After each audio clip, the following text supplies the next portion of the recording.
नमस्कार दर्शक बंधु ओडिया नववर्षर हार्दिक अभिनंदन एवं शुभकामना जणाई आजिर कार्यक्रमटी को आरंभ करिबा।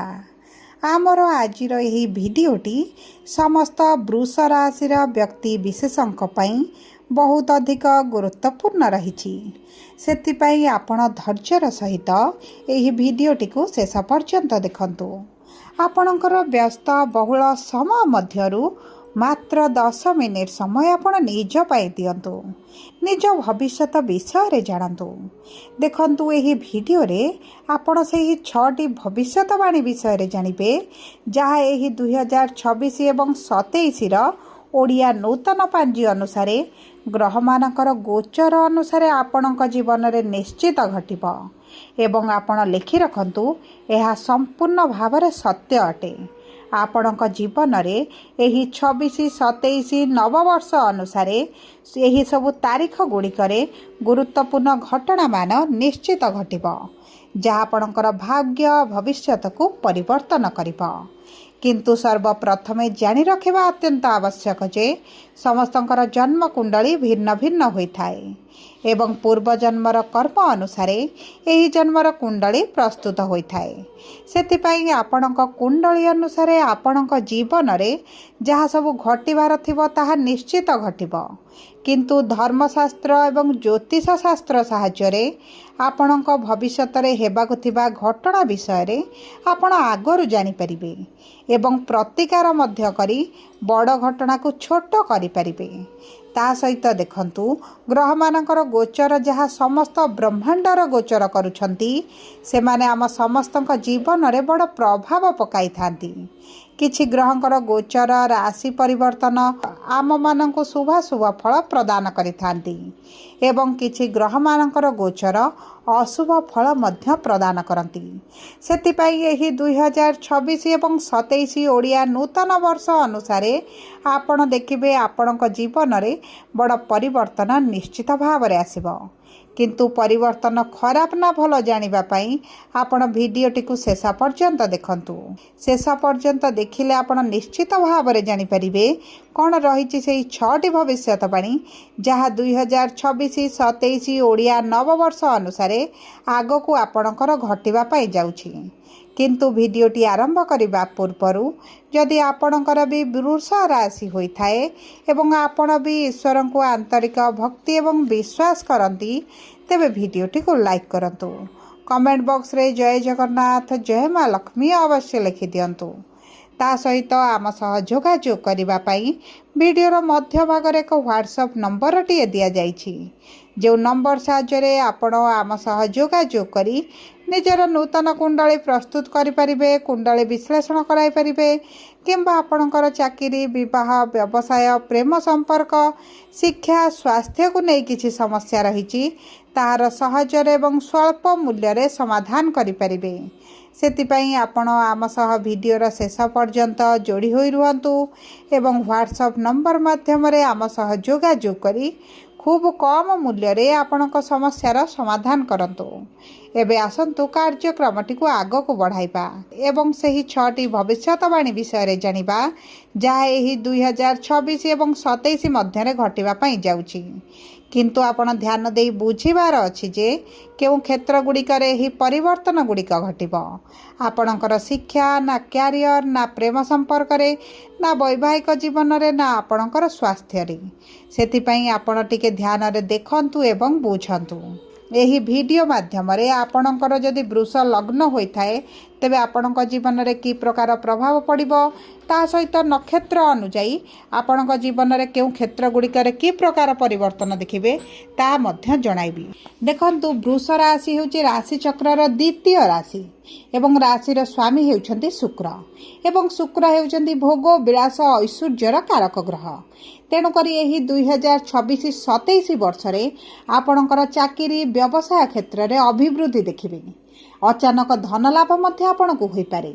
ता सहित जो माने चाकरीर संधान रे अछंती किंबा बारंबार परीक्षा देई इंटरव्यू देई एंट्रांस देबा पर मध्य विफलता देखुथिले ପୂର୍ବ ବର୍ଷଗୁଡ଼ିକରେ ଆପଣଙ୍କୁ ଚାକିରି ପ୍ରାପ୍ତି ହୋଇନଥିଲା, ତେବେ ଦେଖନ୍ତୁ ଏହି ଓଡ଼ିଆ ନବବର୍ଷ ପରେ 2026ର ଜୁନ୍ ମାସ ପରଠାରୁ ଆପଣଙ୍କୁ ଅପରଚ୍ୟୁନିଟି ମିଳିବ।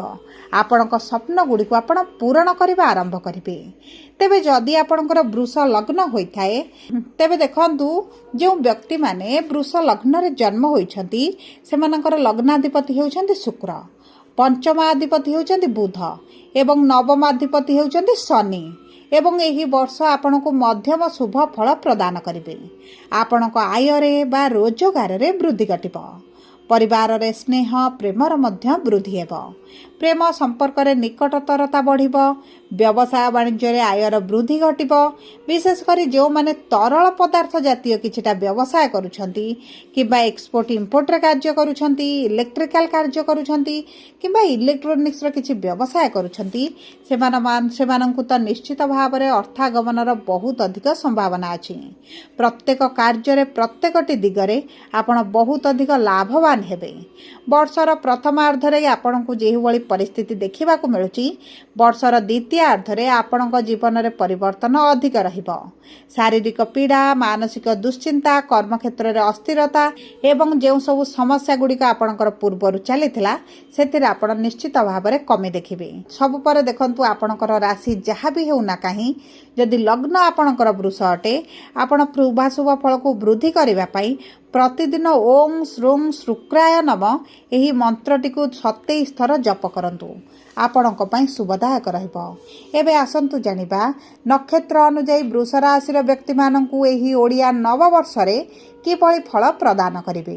ଦେଖନ୍ତୁ, ବୃଷ ରାଶିର 3ଟି ନକ୍ଷତ୍ର ରହିଛି: କୃତ୍ତିକା ବୃଷ, ରୋହିଣୀ ବୃଷ ଏବଂ ମୃଗଶିରା ବୃଷ। କୃତ୍ତିକା ବୃଷ ରାଶି ବା 3/2 ବୃଷ ରାଶିର ବ୍ୟକ୍ତିମାନେ ସୂର୍ଯ୍ୟ ଅଂଶରେ ଜନ୍ମିତ ହୋଇଥାନ୍ତି। ଏହି 2026-27 ବର୍ଷରେ ଆପଣଙ୍କୁ ଅଧିକାଂଶରେ ଶୁଭ ଫଳ ପ୍ରାପ୍ତ ହେବ। ଆପଣଙ୍କର ବହୁତ ଗୁଡ଼ିଏ ଅଧୁରା କାର୍ଯ୍ୟ ମଧ୍ୟ ଆପଣ ପୂରଣ କରିବେ। କାହିଁକି ନା ଗୁରୁ ଆପଣଙ୍କର ତୃତୀୟ ଭାବରେ ପରାକ୍ରମର ଭାବରେ ସାହସର ଭାବକୁ ଯେହେତୁ ଗୋଚର କରିବେ, ଆପଣଙ୍କର ବହୁତ ଗୁଡ଼ିଏ କାର୍ଯ୍ୟକୁ ଆପଣ ପୂରଣ କରିବା ସହିତ ଆପଣଙ୍କର ଭାଇ ଭଉଣୀଙ୍କ ସହିତ ଯଦି ସମ୍ପର୍କ ଖରାପ ରହିଥିଲା ତେବେ ମଧ୍ୟ ମଧୁରତା ଆସିବ। ଅକ୍ଟୋବର ମାସ 31 ତାରିଖରେ ଗୁରୁ କେନ୍ଦ୍ରସ୍ଥ ହେଲେ ଆପଣଙ୍କର ସୁଖ ସୁବିଧାରେ ବୃଦ୍ଧି ଘଟିବ। ମାଙ୍କ ସ୍ୱାସ୍ଥ୍ୟରେ ପରିବର୍ତ୍ତନ ଆସିବ ଏବଂ ଆପଣ ଯଦି କିଛି ପ୍ରପର୍ଟି କ୍ରୟ କରିବା ପାଇଁ ଚାହୁଁଥିଲେ ତେବେ ମଧ୍ୟ ଉତ୍ତମ ଫଳ ପ୍ରାପ୍ତି ହେବ। ଏବେ ଆସନ୍ତୁ ଜାଣିବା ରୋହିଣୀ ବୃଷ ରାଶିର ବ୍ୟକ୍ତି ବା 4/2 ବୃଷ ରାଶିର ବ୍ୟକ୍ତି ବିଶେଷ ମାନଙ୍କର ଚନ୍ଦ୍ର ଅଂଶରେ ଜନ୍ମିତ ହୋଇଛନ୍ତି ଏବଂ ଆପଣଙ୍କ ପାଇଁ ଏହି 2026 ଏବଂ 27 ବର୍ଷଟି ଅତ୍ୟନ୍ତ ମର୍ଯ୍ୟାଦାପୂର୍ଣ୍ଣ ରହିବ। ଭୋଗ ବିଳାସରେ ଆପଣଙ୍କ ଜୀବନଟି ଅତିବାହିତ ହେବ।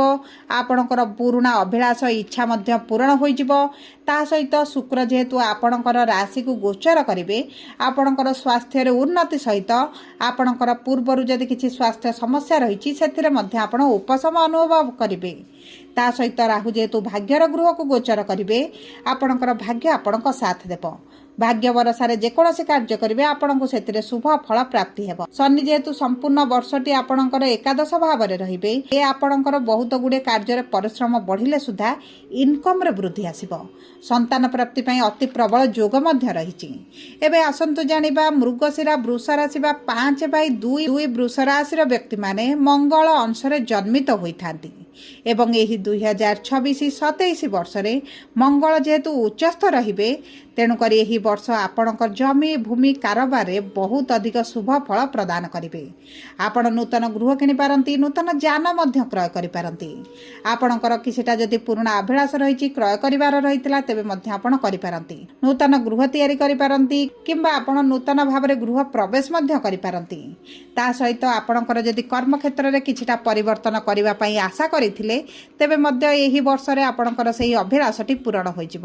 ଆପଣଙ୍କର କର୍ମକ୍ଷେତ୍ରରେ ଯଦି ଚାକିରିରେ ପ୍ରମୋସନ ପେଣ୍ଡିଂ ରହିଥିଲା, ହୋଇପାରୁନଥିଲା, ତେବେ ମଧ୍ୟ ଏହି ବର୍ଷ ମଧ୍ୟରେ ଆପଣ ପ୍ରାପ୍ତ କରିବେ। ନୂତନ ବ୍ୟବସାୟ ଆରମ୍ଭ କରିବା ପାଇଁ ଆପଣଙ୍କୁ ବହୁତ ଗୁଡ଼ିଏ ସୁଯୋଗ ମଧ୍ୟ ପ୍ରାପ୍ତ ହେବ। ଏବଂ ଦେଖନ୍ତୁ, ଯଦି ଆପଣଙ୍କର କିଛି ଆର୍ଥିକ ସ୍ଥିତିକୁ ନେଇ ସମସ୍ୟାରେ ରହିଛନ୍ତି, ପୀଡ଼ାରେ ରହିଛନ୍ତି, ତେବେ ଏହି 2026-27 ବର୍ଷ ମଧ୍ୟରେ ଆପଣଙ୍କର ସେହି ଆର୍ଥିକ ସମସ୍ୟାଟି ଦୂର ହୋଇଯିବ। ଯଦି ଆପଣଙ୍କର ଅଧିକାଂଶ ଅର୍ଥ କୌଣସି ସ୍ଥାନରେ ଫସିକି ରହିଛି ତେବେ ମଧ୍ୟ ତାହା ଆପଣଙ୍କୁ ପ୍ରାପ୍ତ ହୋଇଯିବ। ସବୁ ପରେ ଅଶୁଭ ଅଶୁଭତ୍ୱକୁ ଦୂର କରି ଶୁଭାଶୁଭ ଫଳକୁ ବୃଦ୍ଧି କରିବା ପାଇଁ ଆପଣ ସମ୍ପୂର୍ଣ୍ଣ ବର୍ଷଟି ମହାଦେବଙ୍କର ପୂଜାର୍ଚ୍ଚନା କରନ୍ତୁ। ଓಂ ନମ ଶିବାୟ ମନ୍ତ୍ରଟିକୁ ପ୍ରତିଦିନ 108 ଥର ପାଠ କରନ୍ତୁ। ଯଦି ଅର୍ଥର ସମସ୍ୟାଟି ଅତ୍ୟଧିକ ରହିଛି ତେବେ ଶ୍ରୀ ସୂକ୍ତମ ମଧ୍ୟ ପ୍ରତିଦିନ ପାଠ କରନ୍ତୁ। ଆପଣଙ୍କ ପାଇଁ ଅତି ଶୁଭଦାୟକ ରହିବ। ଯଦି ଆପଣଙ୍କର ବୃଷ ରାଶି ହୋଇଥାଏ ଭିଡ଼ିଓଟି କିଭଳି ଲାଗିଲା କମେଣ୍ଟ ବକ୍ସରେ ଲେଖି ଜଣାନ୍ତୁ। ଯଦି ଆପଣଙ୍କ ପ୍ରିୟଜନଙ୍କର ବୃଷ ରାଶି ହୋଇଥାଏ ଭିଡ଼ିଓଟି ତାଙ୍କ ସହିତ ସେୟାର କରନ୍ତୁ।